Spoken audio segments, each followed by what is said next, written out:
Dr. Abhinandan,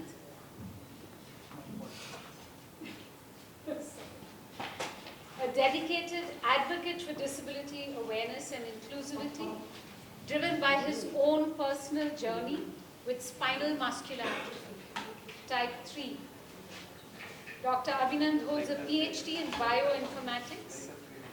He currently serves as a lecturer at Ramachandra Institute of Higher Education and Research. He's an avid researcher and has significantly contributed to the field with 15 peer-reviewed articles to his name.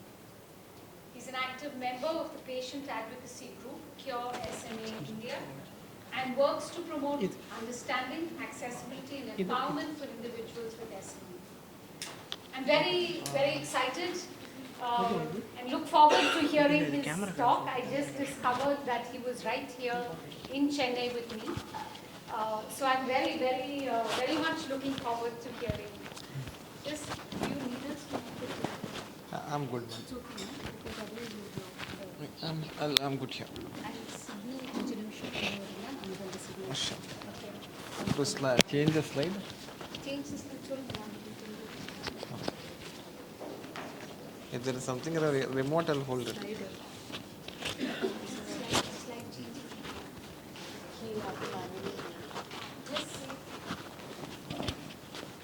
Just say next. Just say creation.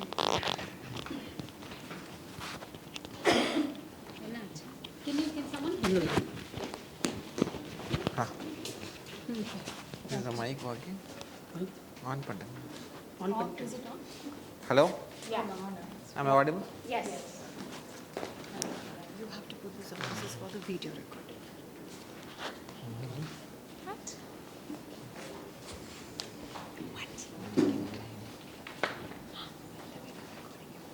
Before I start talking, a simple question to everybody.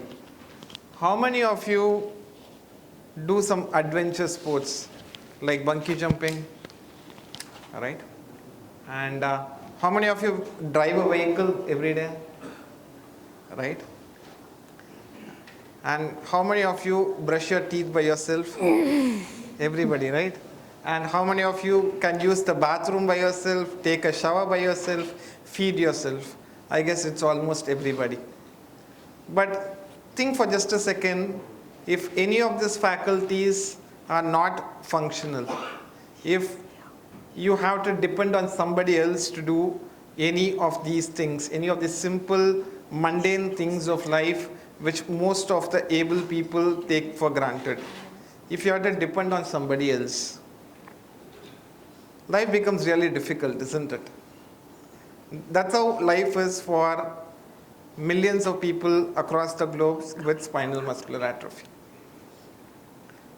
So before I go into the talk, I thought I would give a brief introduction as to who I am and why I'm here to talk about this. Next slide. So I'm Abhinandan. I have a PhD in bioinformatics and I work as an assistant professor. The bioscience lecturer, I just got promoted. I'm happy about it. So I work as an assistant professor in the Department of Bioinformatics, and I love saying this statement. I have this condition called spinal muscular atrophy, but spinal muscular atrophy does not have me. Next slide. So this is me receiving my PhD. Next slide. And next slide.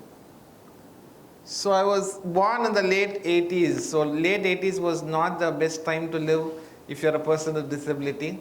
There were a lot of roadblocks, way more than what it is today. Life was much more tougher. Some of you might find it difficult to believe that it took the best of neurologists in Chennai to make a clear-cut diagnosis of my condition. Like 9 years after my birth, I got diagnosed perfectly. Earlier, it was a doubtful diagnosis between Duchenne's muscular dystrophy and spinal muscular atrophy. Then they took a biopsy, then they took a EMG, then they came to a conclusion. So, spinal muscular atrophy is a very diverse condition. Not everybody has homogeneous manifestations of the disease, but I've been a lucky person in a way that I've been able to do some things, a lot of things that many of my co-SMA warriors are not able to do with so much ease. Next slide. Next. So, as a child, I was much like any of you because I was much stronger than what I am now currently. I was able to walk. I was even able to play cricket. So this is with my gully cricket team when I was 9 years old. I used to love bowling leg spin. I was even called the local Shane Warne back then. But then years progressed, and then by the 13th year of my life, I lost the ability to walk. From then on, I've been on a wheelchair. Next slide. So SMA, as I told you, is a very diverse disease. If I ask you what is the condition affecting these three people, some people might say different names for all the three photographs. But all three of them have SMA. So we have type 1, which means these children don't even make it to their second or third birthday usually. They have severe breathing difficulty. They seldom sit. They can never walk, not possible. Then we have children with type 2 who are far more healthier, but their lifespan is not generally affected, but they are never able to stand or walk. And I am one of those lucky people who was able to walk early in my life and then lost the ability to walk. And there is a type 4, those people, they start seeing the symptoms of SMA only when they are about 18 to 20 years old. And it's called the adult onset SMA. Next slide. Next slide. But SMA has not stopped me from going out, trying to explore the world, do whatever I wanted to. I have been a wildlife enthusiast. That's how I know Agu Besar. I try going to the Western Ghats almost every year. I sponsor an elephant at Mudumalai Wildlife Sanctuary. I try visiting the elephant every year. So those are kind of things that I've been lucky to do. Next slide. This was in Ladakh. Wow. Next slide. Yes. Wait. Don't play it. So, but though I say that I have done all this, like I've gotten my PhD and I work as an assistant professor and I'm able to go on vacations, I'm able to go on adventures, but all this has been possible majorly because I've been living in a very loving environment. My family has been really supportive. My friends have always made sure that I'm not going to miss out on any of the fun that they take part in. And I have a loving caregiver here, Johan, who has been with me for 8 years, who has made sure that I don't miss out on anything on the professional front or in the fun part of my life. They have made sure that I live a life just like any one of you over here. But I feel that there is a total lacune in this society when it comes to addressing the inclusivity of people with spinal muscular atrophy. As you might see here, I am not using a motorized wheelchair, right? You might have seen several prototypes in the 6th floor being displayed. So the thing is, it's not because I didn't want a motorized wheelchair. I tried using one. I've used one successfully in the past, but as my disease keeps on progressing, it becomes more and more difficult for me to maneuver the wheelchair with my hands. Even with any kind of modification to the wheelchair, it still remains very difficult for me to do it on my own. So I'm having to depend on somebody else to push me around. So they say that food, shelter, and clothing are the 3 major requirements for any human being. So that's not very different for anybody with spinal muscular atrophy either. But the thing that we need to consider and remember is that even access to this feeding or food and shelter, that is living, and also food and clothing are not just same as an able-bodied person. So take for example my daily routine in life. Just play this. Cut the audio of it. So this is how Johan lives me at home. I don't want to put up a very sad story over here, but So I know there are patient lifts which can lift up a person, but again, those are limited by the space that's available in a house, right? And the affordability of it.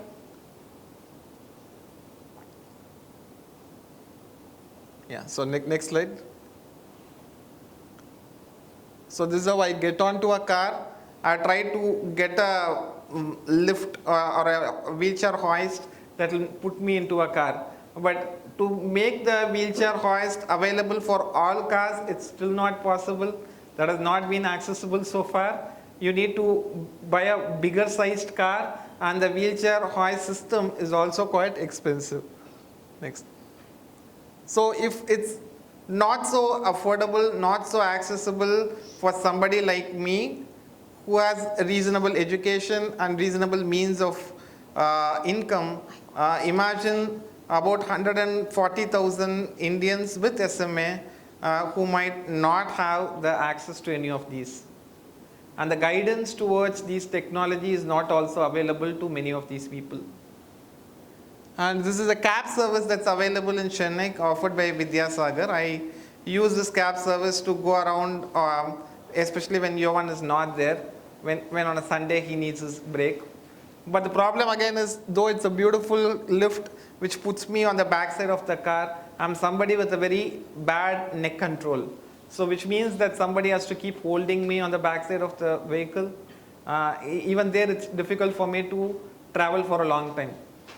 And we need to remember that every one of these SMA patients have their unique requirements, unique problems. And unique problems means we need unique solutions too. All right? Next slide. So this is my typical classroom where I teach. Next slide. So in SMA, we have devices that improve mobility, like a wheelchair or automated wheelchair, breathing support. From time to time, I'm having to use a BiPAP while going to sleep so that I don't have obstructed breathing while sleeping. And then we have equipment to allow swallowing. Luckily, I don't need that, at least as yet in my life. There are several other people who are depending on a nasogastric tube to even have their daily meals. And there is orthosis, like TLSO or ankle foot orthosis, which are like a daily part of their life, and digital assistive devices. I must talk about this. Like today I've been able to automate many of the things at my house, like switching on the air conditioner or changing the TV channel without touching the remote. I'm able to do that with a simple Alexa. So these are simple things that have changed my life to some extent. So before I conclude, I want to say that people with disability are not actually limited by their medical condition. They are limited by the accessibility and the affordability of the technology that can restore many of the functions they had lost in life. So to bring those technologies available to them, I think that's the most important thing. That can change the I can't to I can in majority of the disabled community, and especially people with spinal muscular atrophy. And if all these technologies available, then that would give freedom, accessibility, and inclusivity. And before I finish, I want to emphasize that accessibility is not equal to inclusivity. Many people from the able community don't understand that. For example, I go to a restaurant. Many of the times the restaurant people ask me to come through a ramp that's through the kitchen, for example, while all my other friends are coming through the main door. Right? That's very much accessible, but that is not inclusive. I am made to feel different. So if accessibility and inclusivity at a greater extent is enabled for people with spinal muscular atrophy and people with disability, I think this world would be a better place. One man, one idea at one time can change the world. Thank you so much.